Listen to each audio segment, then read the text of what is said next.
بسم اللہ الرحمن الرحیم نحمدہ ونصلی علی رسولہ الکریم۔ اگر کوئی شخص ایسی جگہ نماز پڑھ رہے جہاں اس کو یہ معلوم نہیں ہے کہ قبلہ کس طرف ہے، تو ایسی صورت کے اندر وہ شخص تحری کرے گا، یعنی سوچ و بچار کرے گا کہ قبلہ کس طرف ہو سکتا ہے۔ تو جہاں پر اس کا دل مطمئن ہو کہ اس طرف قبلہ ہو سکتا ہے، وہیں پر رخ کر کے نماز پڑھ لے۔ اور اگر نماز کے بعد معلوم ہوا کہ جہاں اس نے رک کر کے نماز پڑھی تھی اس طرف قبلہ نہیں ہے، تو بھی نماز ہو جائے گی۔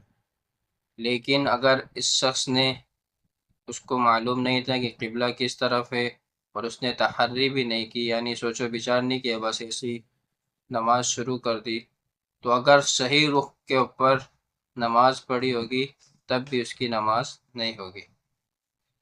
اسی طرح اگر کسی شخص نے اس کو نماز کے دوران بتا دیا یا اس کو خود نماز کے درمیان پتہ چل گیا کہ قبلہ دوسری طرف ہے اور میں دوسری طرف نماز پڑھ رہا ہوں، تو پھر جہاں پر قبلہ ہے نماز کی حالت میں اس طرف رخ کر لے تو انشاءاللہ تب بھی نماز ہو جائے گی۔ جزاک اللہ خیر۔